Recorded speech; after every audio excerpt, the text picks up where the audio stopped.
I'm Mike. And I'm Adam. And this is Stuff and Waffle. Two friends talking about stuff, and often as not, waffling with frequent reference to Bond cars. As you know, I've been out and about again. You've been gallivanting again. I have, not car-related this time. No. However, an awful lot of time in a car. Now, it's probably best that I sort of cover that aspect of my trip. Yeah, well, the other aspect isn't particularly on topic for us, It's is it? not on topic. However, I will give you a little story from where I went. Oh, we love a story. Yeah, so... I'm sitting comfortably and everything. So, yes, for the listener, because you know where I went, but what I did was I drove to Colchester to spend a couple of days with an old mate, Ben, who's been named and shamed on here. For nearly killing me in a vehicle. Then we drove to Sheffield to be two old men watching the Snooker at the World Championships. That was quite an old man thing to do, wasn't it? It was spectacular. And then we drove back to Colchester. Then I drove back home. So lots of miles. Lots of time in a vehicle. Lots of time in a vehicle. What I can safely say is that the roads from one side of the UK to another are all shit. Universally ruined. Absolute state. Yeah, it's not just around here, is it? It's everywhere. No. Particular highlights were craters on the M25. Oh, that's surely quite dangerous. You would have thought so. You'd have thought someone would have been out there and dealt with that, but no. Because people are on there at speed. Well, you say at speed. Well, yeah, it's people relative. are on there at Q. Yes. Yes, that's true. Yeah, okay. Yeah. Fair but enough. Still, really annoying. Yeah.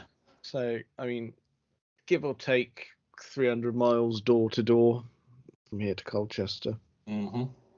I mean, it's a long drive at the best of times. Yes. But tell you what, when you arrive after having that level of concentration for dodging potholes for 300 miles, it gives you a headache like no other. Yeah, I bet that's quite a challenge. That's hardcore. Yeah. Awful roads. Really took the shine off the driving. Mind you, I say take the shine off the driving. It's 5 hours of motorways and dual carriageways. It's not exactly wonderful driving roads. It's not the pinnacle driving experience, is it? No, it's not. But my due diligence and carefulness around potholes meant the car made it there and back in one piece. Oh, very good. I'm assuming we took the Honda. Oh yeah. Oh, very good. Yeah. I did feel it a bit after 5 hours in it. Yes. That's not me being harsh about its seats. It's more old man and lowered suspension after 5 hours. Yeah. When we did the Bicester trip, not too bad. It was about half that. Yeah. But yeah, double. No, that's a long old journey, however you slice it. Yeah. It's all right. But yeah, car did exceptionally well. Car was tip top. Very good. Car was tip top. Journey was shite. Yes. Yeah. It's all right. It's just ended up smashing through the podcasts and all was well. Very good. The drive up to Sheffield was, let's face it, grim. Yeah. The weather was awful. Yeah. And the further north we went, it just kept getting worse. It just got worse. Oh no. Yeah. Oh. It was. I mean, we went to possibly one of the nicer bits of Sheffield. I've been to Sheffield before and visited only industrial estates, really. So it was not particularly glamorous. It was a work thing a long, long time ago. Yeah. Yeah, at least the middle bits where City is, it was a bit nicer. It's a bit better, yeah. Sheffield by night was a bit dodgy, I'll be honest. A little bit. Yeah, I can imagine. Little bit. I mean, it's not one of those ones where you look around snobbish and go, "Oh, it's a bit grim." We came out of the snooker and went to go and get a quick bit of fast food from. We saw a burger emporium in the distance. I went, yep, let's go there. So we went there, and then as we left again, oh right, no, that is a man shooting up in a doorway. Nice. Oh, okay, right. Yeah, I think you know what you're working with there. Yeah, again, right, okay. I'm not gonna diss it and go, oh, it's scummy again, but then you go, no, I actually saw someone doing that, so that was nice. That was actually happening. That actually happened, so that was lovely. Yeah, well, it does set a tone, doesn't it? A tone where you should probably walk quite quickly. Yeah, we got a wriggle on back to the hotel at that point. Yeah. I tell you what, though, beer was cheap. I should imagine so. We went to a really nice pub, and they had proper beer. None of this IPA nonsense and hipster beer and craft ales. It was proper beer, brown beer. Proper brown beer with soil floating in it. It was lovely. And what was even more lovely is I bought 2 pints, and it was under £10. Wow, when was the last time you did that? I have no idea. Wow. Yeah, that's good. That's a real tick in the plus column for Sheffield. Yeah. Just drink by day. Yes. Yeah, and then go to bed early. So, before we get back onto cars and what we're actually talking about, you'll appreciate this story because it's a wonderful coupling reference. So there we are. We've taken our seats. This will be for the second session of snooker we're watching, because we watched an afternoon session and an evening session. It's lovely. Okay. So we're sat for the evening session, and you see it on the telly. The crowd have the little radio earpieces so that you can hear the commentary. Oh yeah, okay, yeah. So yeah, we had those, and we're listening to Sean Murphy and whoever else it was doing the commentary, but it was Sean Murphy who was the issue. So you're sat there in utter silence, you're watching them play, and when they've done a good shot, you have a good old clap. Very civilized. Very civilized. Yes, absolutely. Yeah. Very jolly well done. Yeah. Exactly that. And then we're listening away to the commentary. I've just got it very quiet in the ear. It's just a sort of little bit of background noise. And then you go, what did he say? So it was a closely fought frame of snooker. Okay. And someone took a lead, and then sort of progress halted, and then the other chap caught up and looked like he was about to take the lead and ultimately the frame. So the bloody Sean Murphy goes, now bear in mind, I mean, I wasn't pissed, but I'd had 2 beers. So okay, yeah, no, you wouldn't be gone on that. No, not gone at all, but just slightly lower inhibitions than normal. Just yeah. And as phrases go, he said, if he's not careful, he's going to peg him in this frame. And I'm like, what on earth is he on about? You can't say that. So that gave me a right chuckle. But I bet you were struggling to contain that, I should imagine. I was, but I kept on lockdown. I thought, no, it's all right. And then he followed up with, if he does that, it'll feel sore in the dressing room afterwards. No. And I'm like, no, that's it. All done. And we found ourselves in a hideous giggle loop situation there. Oh, I bet. Because the first one got me, and I could already feel the little shoulder jiggle. Then he said the second one, and I was And then You're Ben not made to contain that. Ben looked at me. I was like, why? Because I'd been staring dead ahead. I was like, I'm not deviating because if I look at him, it'll make it worse. It will make it worse. Oh my God. There were a couple of audible moments.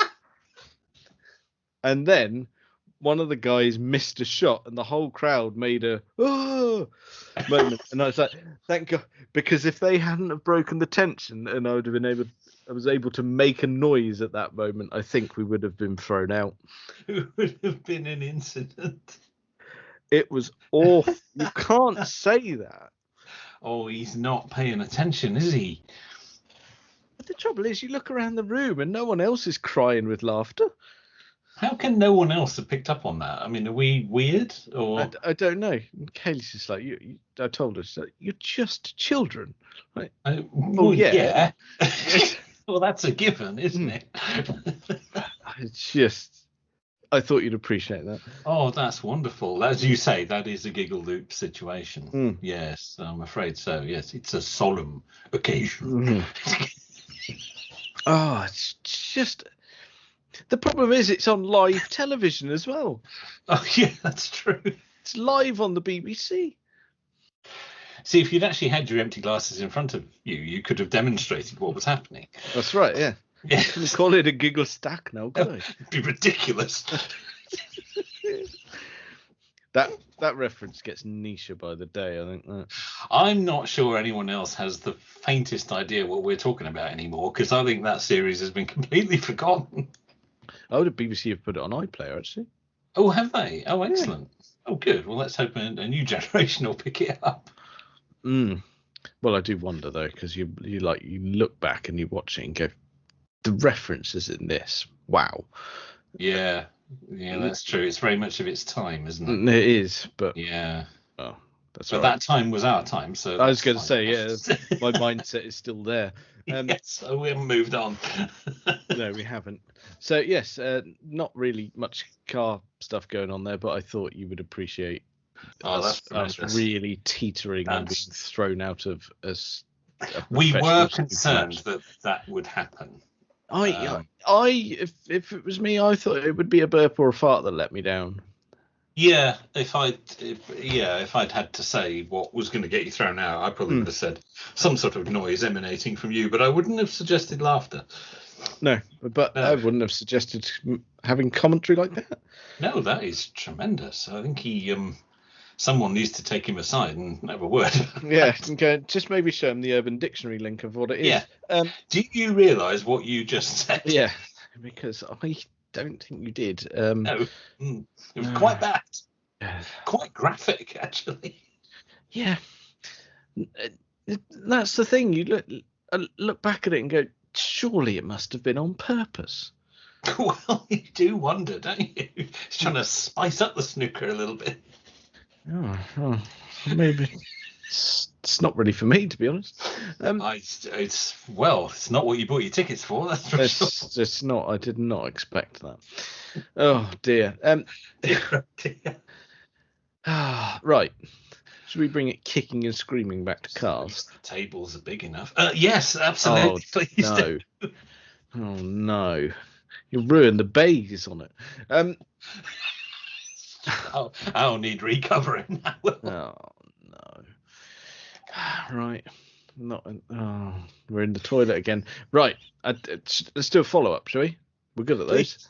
Please take us somewhere else.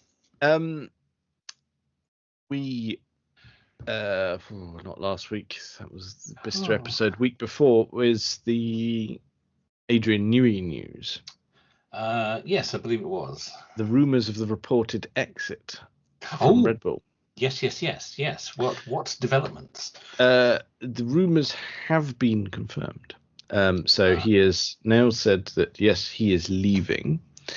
Right. He's yet to confirm where he's going.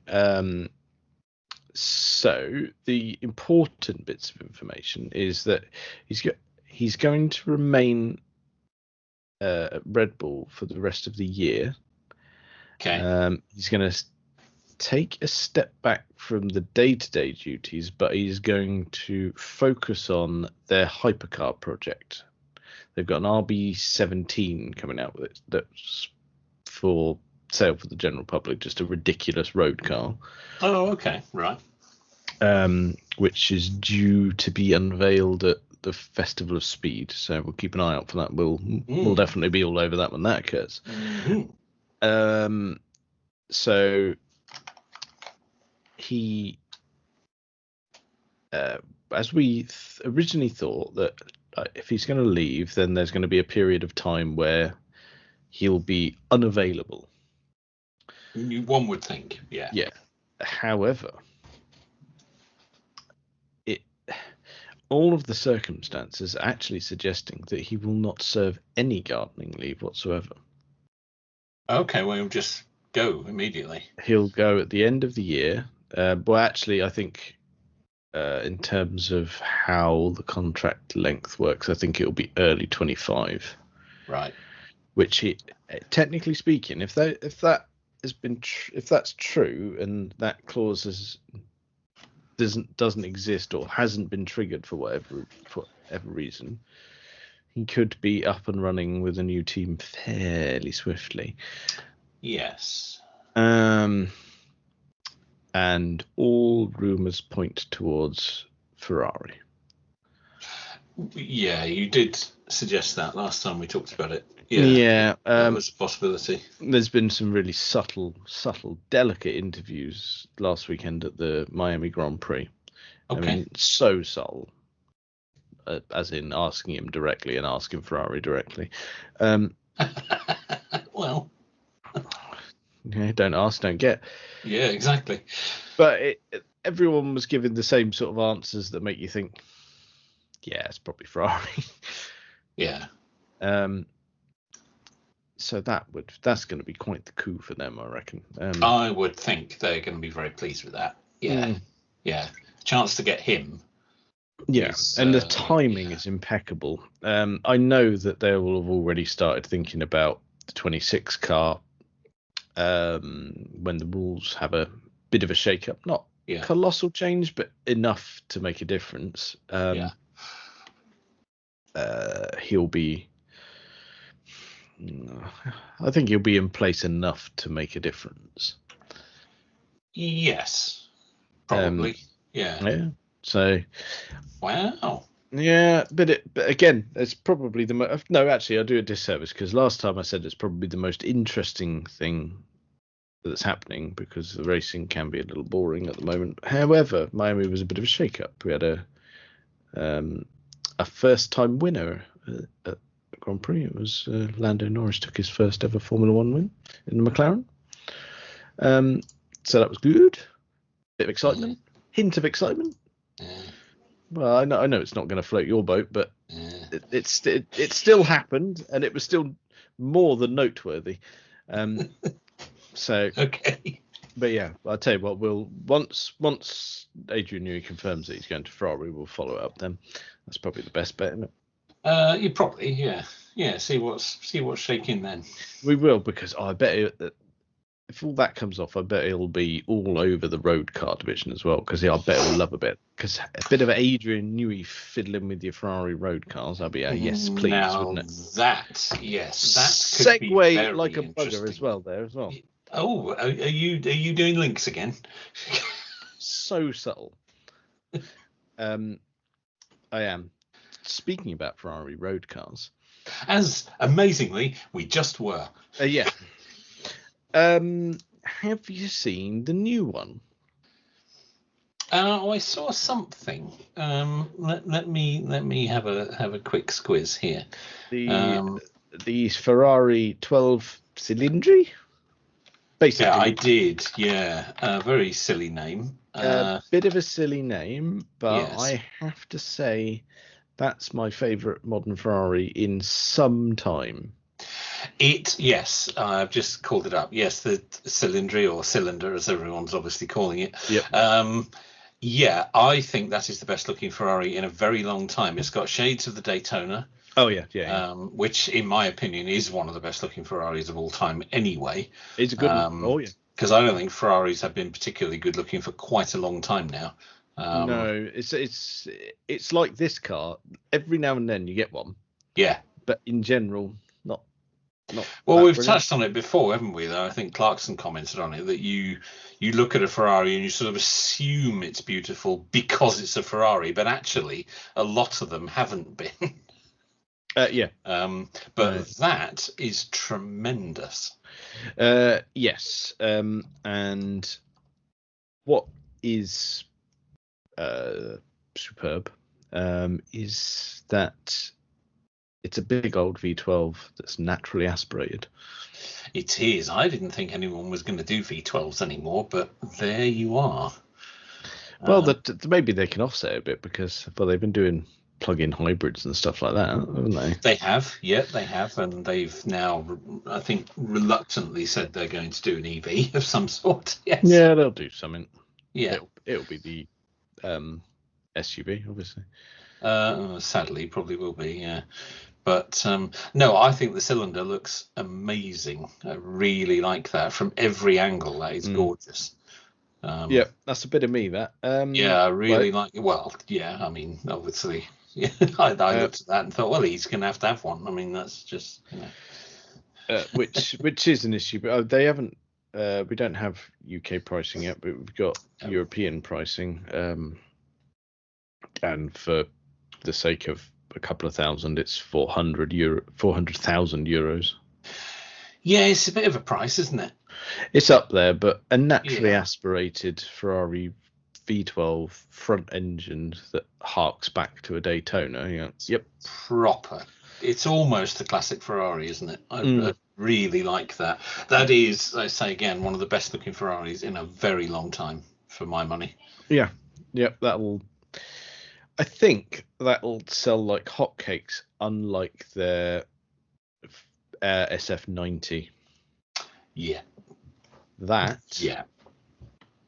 they've banded around as being a revolutionary car, and it's like, oh, get your name down, this is going to be good. And you can, it depending on where you are in the world, but you can walk into a Ferrari dealer and buy one out of the showroom. They're that inundated with them. They have them sitting around. Yeah. Demand is so high. You can walk in and drive away the same day. Yeah. Yes. Yeah, that hasn't gone to plan, has it? No, that's not worked. No. I suspect this will. Which, yeah. I mean, you look at an SF90 and just go, it doesn't look very nice in the grand scheme of things. No, it's not. No, but that's what I mean. So many of them haven't been. That one, though, I think is tremendous. I mean, I really like the Daytona, and the styling cues from that are there, and that's it's got the Rover SD1 headlights and yes, yep, all of that. Yeah, it's got everything that SF90 doesn't, and it's like it's nothing. I don't think it's anything to do with the fact the SF90 is hybrid. No, that isn't anything to do. I don't think that's a thing. I think it's not at all. I think it's a styling thing. It's horrible. It is a styling thing. It's got nothing to do with the propulsion. No, it is a styling thing. Yeah, it just doesn't work at all. No, it doesn't. But the cylinder, I think, is tremendous. They've done a really nice job there. That looks lovely. Yes, it does. Yeah, I like that a lot. So we'll be at 2 of those, is it then? I think a couple of those. Add those to the collection. Yeah, put those. Each of those. Yeah.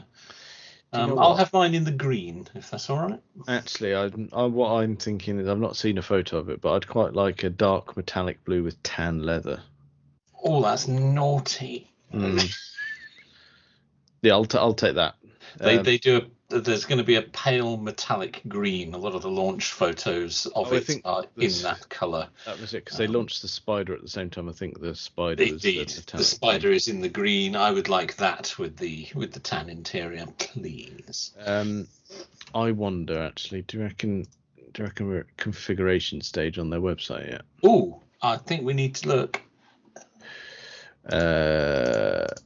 We are. Oh, do you think we need to spend some time there? I do. I think we could spend a lot more time than we would on the MG configurator, for instance. Yeah, that didn't take very long at all, did it? No. There's only one spec. Okay, we'll have that then. What we got? Oh, yeah, we can. There's plenty to be done with that. I won't do it now because we won't do it now. We'll come back to that. Yes, let's spec up ourselves some cylindries. Oh, it's lovely. It's lovely. Right, I'm closing it because I'll just get distracted. Or would that be cylindra? I don't know what the plural is of that, but I don't know. It's all it is the Italian for 12 cylinders, isn't it? It's not glamorous. Yes, I know. That's why people are calling it the cylinder. But I mean, it just sounds good. It's like the. It sounds good. It's like quadruporte, yes. 4 doors, but it's like 4 doors. The SF90. Its full name is SF90 Stradale, which means SF90 Road. Road. Yeah. I know. It sounds really cool until you translate it. It's really boring. There we go. What do you have for us this week? Well, segueing, if I may, from the aforementioned Rover SD1 headlights that they're using on the cylinder. Lovely. Here we go. Have you ever thought of owning your own car brand? Of course you have, because you're not a knob. Well, no, you are, but not. But not, yeah. Turns out, Austin Rover is coming up for sale. But the brand? Yes. Right. Yeah, it's obviously if you look at that conglomeration as it used to be, obviously MG now is owned by the Chinese. Yeah. The Rover brand is actually in the hands of JLR, has been for ages. But the actual company name, Austin Rover Limited, along with the company registration number, the domain names, all that stuff, is coming up for auction. That's interesting. I mean, you would have thought that would have gone with the Rover name, wouldn't you? But, okay. Yeah, no, it didn't. It all got broken apart. And for some reason, Rover was bundled with Jaguar when it was all sold to Tata. So JLR owns the Rover name, but Austin Rover Limited was a separate company completely. And it got sold off to someone else, another company, and it's now finally coming up for sale. So what you get is the company name. Yeah. You get the company Austin Rover Limited. You get the company registration number from Company's House. You get the related domain names. I don't know exactly which ones, but I imagine the .co.uk domain names. And apparently you get all the drawings and designs for the Metro 6R4, because that was still registered to that company for some reason. And just out of interest, how much debt do you inherit? Well, that's something you perhaps would want to look into. Yeah. Indeed. You get the blue and green logo and the trademarks and the rights to use all of that stuff. It is basically a car company bundle ready to go. It's everything you would need. It's the company, it's the domain names, it's the logos, the brands, everything. Should you be lunatic enough to want to revive Austin Rover? When you say it's everything you need, it's everything you need if you specifically want to start making the Metro 6R4 again. Oh, yes. Obviously, you could do some new designs under that name. Do we have any indication of what it's going to go for? Because I'm assuming it's not a fixed price. No, it's a no reserve auction. So, do we reckon we can count on our hand in pounds? I'm reckoning you might get to £10. Why do 12. Why do I get the feeling that if it is a lowball figure like that, that's going to be owned by Richard Porter at the end of this? So, yeah, Smith and Sniff are going to buy it. Oh, segue. I was on the drive up to Sheffield. We're all over this. Yeah, on the drive up to Sheffield. Guess what coming the other way? I'm like, no. Oh, you didn't see the Eagle, did you? I saw Johnny driving the Eagle Quest the other way. Fabulous. Well, you're not going to miss it, are you? No, because I saw it was sort of head on initially, and I was like, well, that's a Senator. You never see that. No, it's not. It's an Eagle Quest. Oh, that's fabulous. We should explain to people who don't listen to Smith and Sniff, if there are any listeners who listen to this and don't listen to Smith and Sniff, which I would be surprised about. But yes, it is a ex-funeral stretch Vauxhall Senator, which Smith and Sniff have bought. It was glorious in just seeing it in the cold light of day. It was lovely. Oh, that's tremendous. Johnny looked really happy with life. Oh, but he did. Well, that's just kind of weird nonsense that he loves, isn't it? So there we go. Sorry, I interjected there, but it was my own Richard Porter comment that made me realise that I'd forgotten to mention it. Well, we're just segueing from one thing to another here, aren't we? But so there you go. If you fancy a bit of British automotive history, the company was originally BL Cars, and then it was later renamed Austin Rover. So it's the same company. But it's been lying dormant since the collapse of the Rover Group.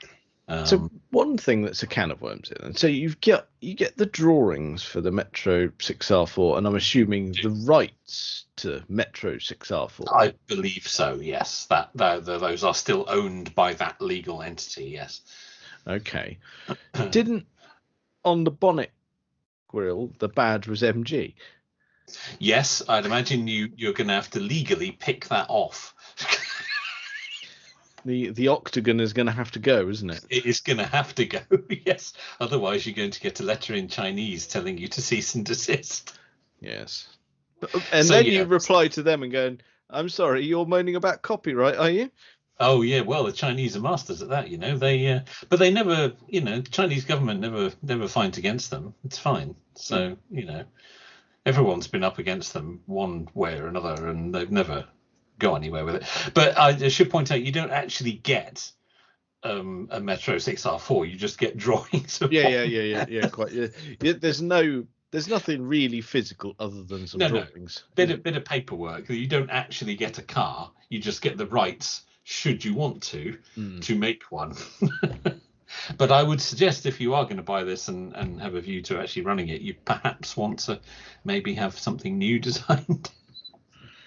It's just, the problem is it's really difficult to shake off that less than glamorous stigma that comes with Austin Rover. It's a very heavily tarnished brand, isn't it? That's the problem. I cannot believe anyone's actually going to want to. I mean, if it goes cheap, someone might buy it for a laugh. I can't believe someone actually would want to buy it to restart car manufacturing. I'd love to see where this ends up. I would. I think we need to keep an eye on that, because, of course, we should make absolutely clear it's not Rover. That name is owned by Jaguar. This is Austin Rover, which is a completely different thing. And I mean, both were heavily tarnished. Let's be honest, but Austin Rover was the real kind of death throes of it, wasn't it? It was. They've rebadged it, you fool.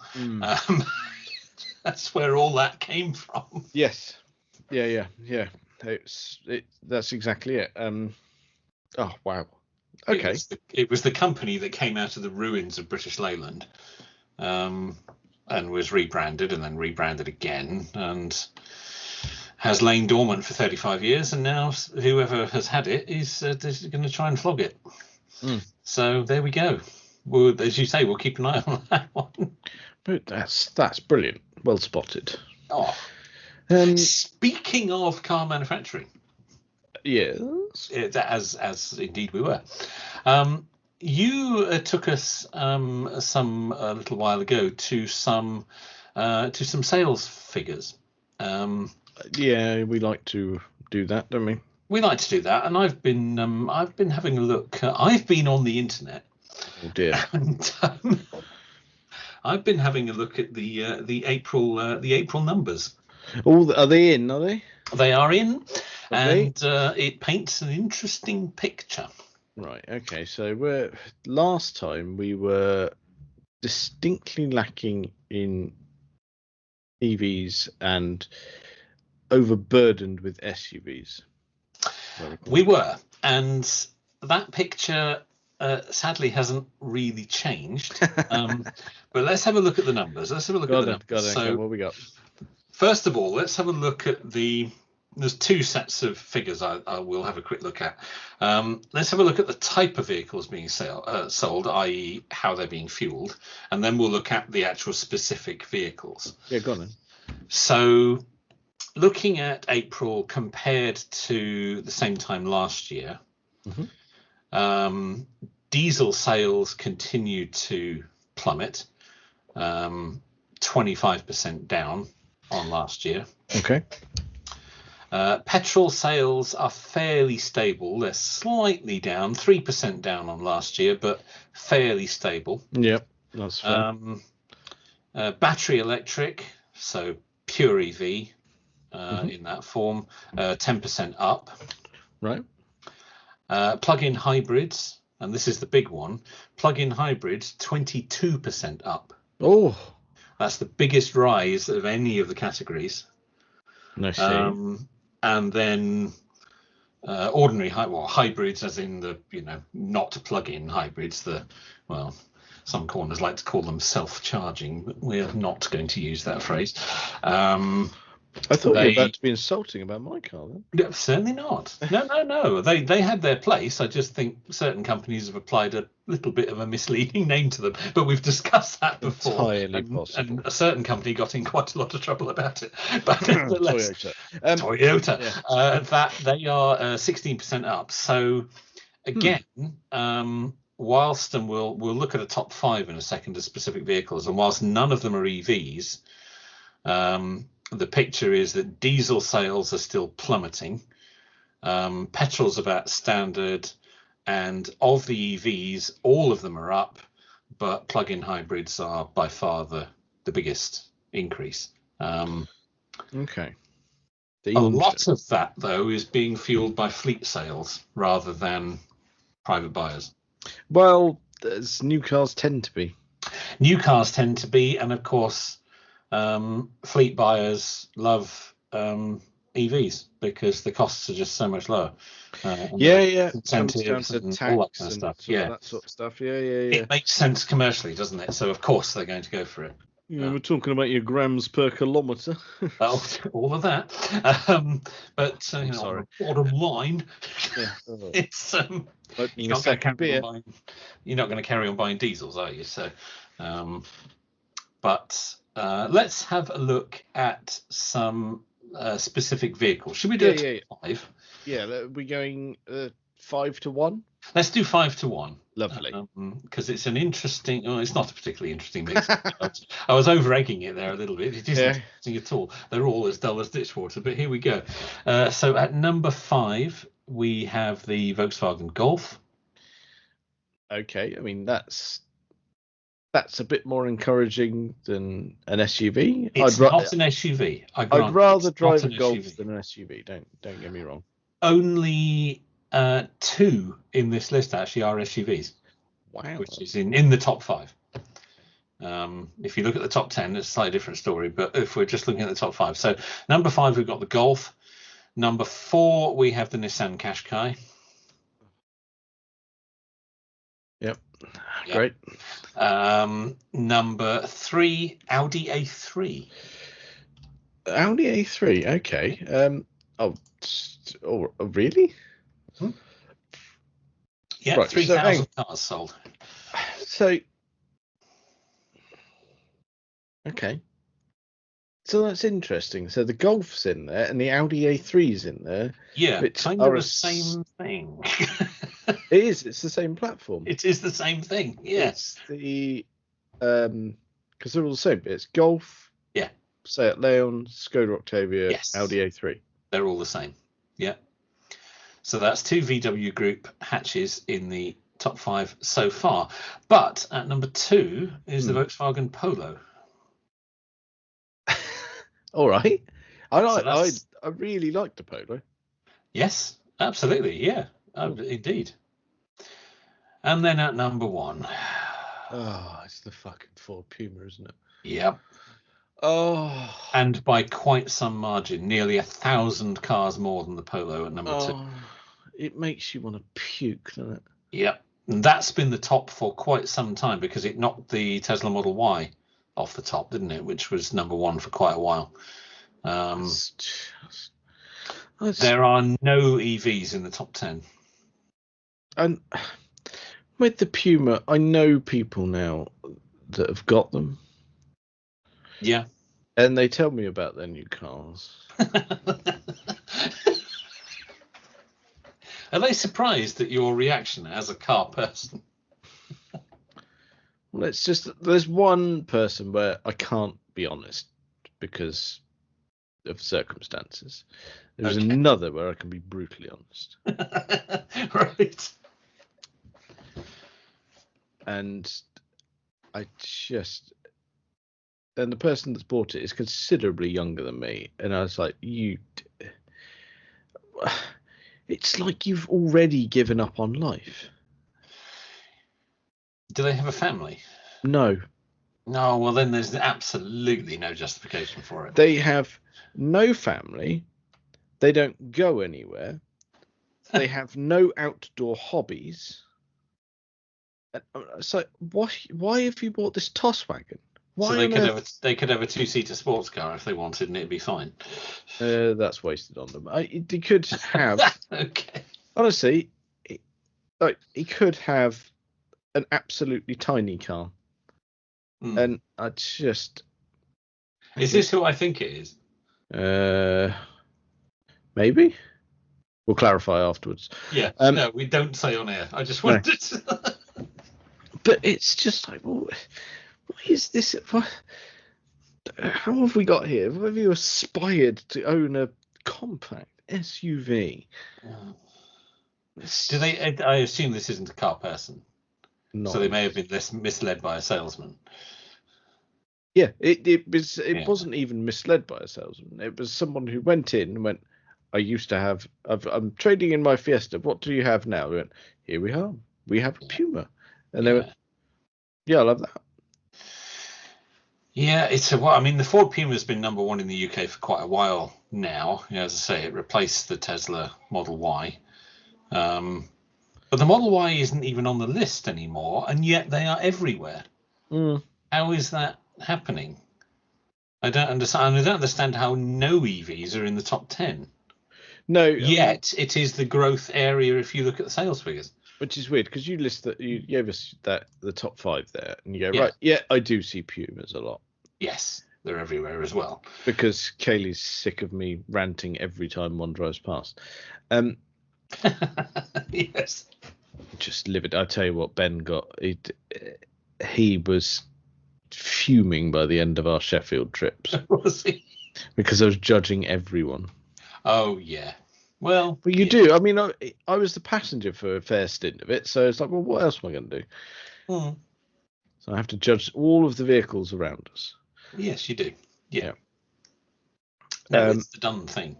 Yeah. But but like you say, the fact that there isn't a Model Y anywhere near it, and but they are everywhere. I have a very short drive to work.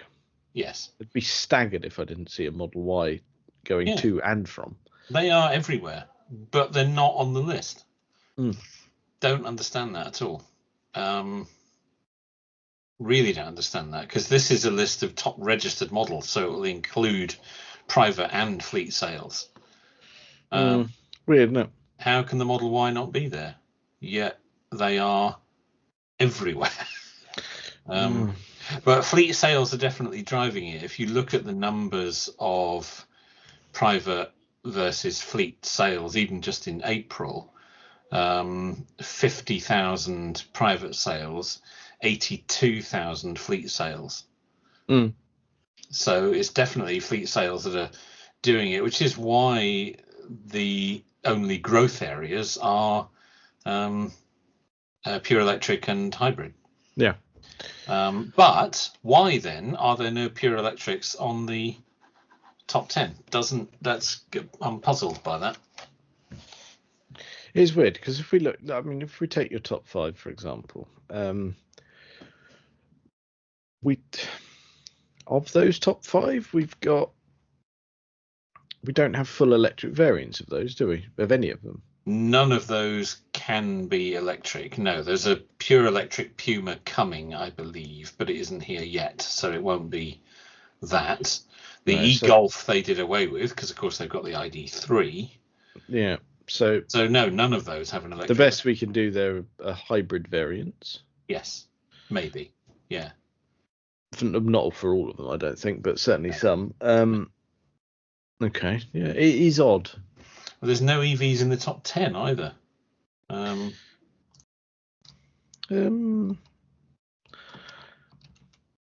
The other 5 are all SUVs, by the way. Oh, nice. 6 to 10 are all SUVs. Really selling it to me there.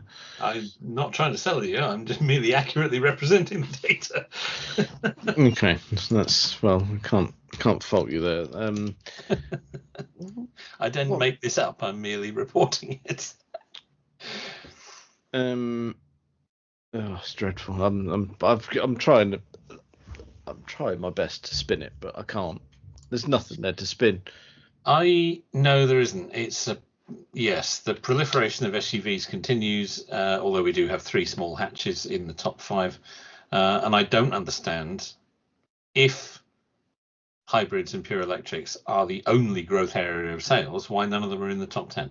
That seems to be an anomaly in the data. No, I think it'll push. Some of those are going to be hybrids, but that's about it. Yeah, maybe they might be included in the plug-in hybrid section, which is the plug-in hybrid is by far the biggest growth area at 22%.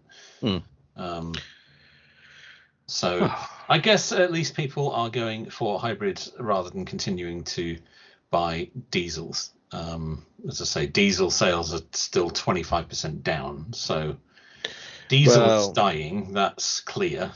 What's his chops and his ULEZ ruined all that, didn't he? I say ruined. I mean, I'm not upset that there's less diesels. No, I don't have a particular issue with that. No, that doesn't strictly bother me. And yeah, but anyway, it's worth looking at those numbers every so often because it is quite interesting.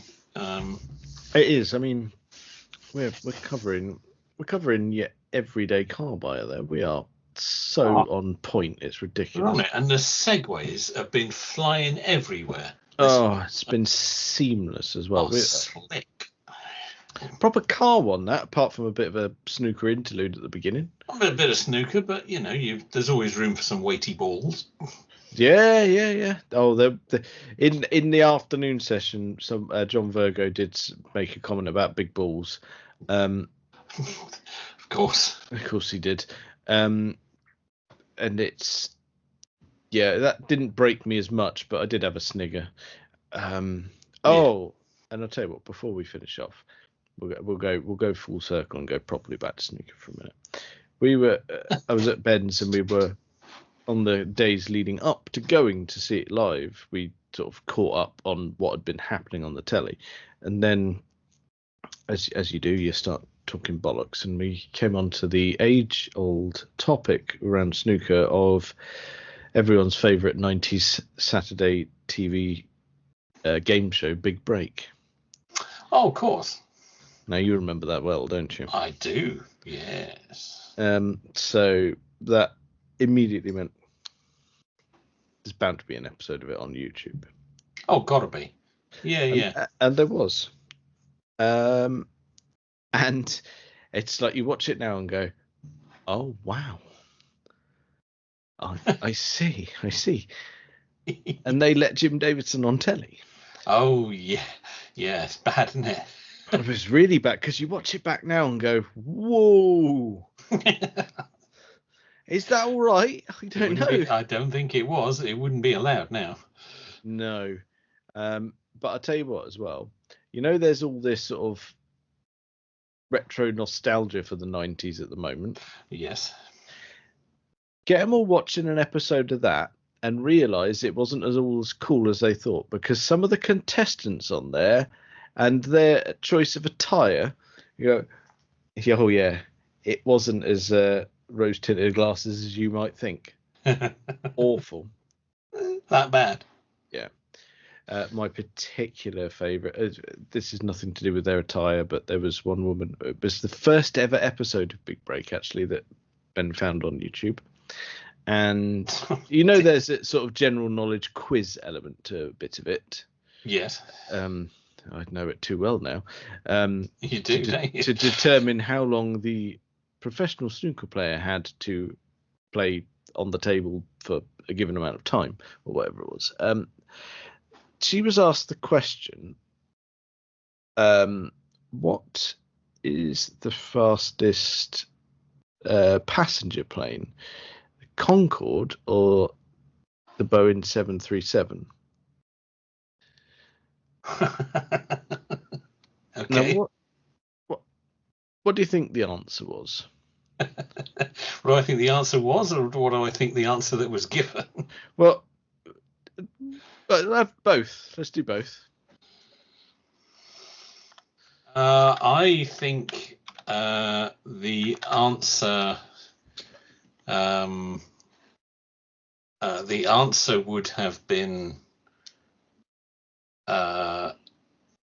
would have been Concorde. Yeah, correct answer. Yeah. But I think the answer given would have been the 737. Now you see, yeah, if you're going to get it wrong, you'd assume she gave the other answer. Oh no. So answering the question of what's the fastest passenger plane, Concorde or Boeing 737, yes, the answer given was yes. Oh Jesus. No word of a lie. She said yes. Yes. No, you have to pick one. Oh dear, we're not dealing with a high caliber here, are we? That really tickled me. Yeah. That's bad, isn't it? Yeah. Oh dear. But yeah, I thought what they might have done is given the trick question and named a Boeing variant that was actually a cargo carrier, not a passenger plane. No. They didn't need to get that tricky with it. They obviously weren't trying to be clever. They kept it really simple and an open goal like that of going, the answer's really easy. Yeah, it's very obvious. Everyone knows that. Apparently not. No. So yeah, my advice is don't go back and watch it. It's way worse than you think it is. Yeah. So yeah, it's well, anything with Jim Davison's bound to be, in my opinion. Yeah, it's he's not the king of comedy, should we say? No, not even close. No. Yeah, so consider that me taking one for the team. Yeah, don't revisit that or probably any 90s game shows, to be honest. Who'd have thought? Well, I think that's probably enough of that for this week. Check us out on all the various social medias and things. Thank you very much for listening.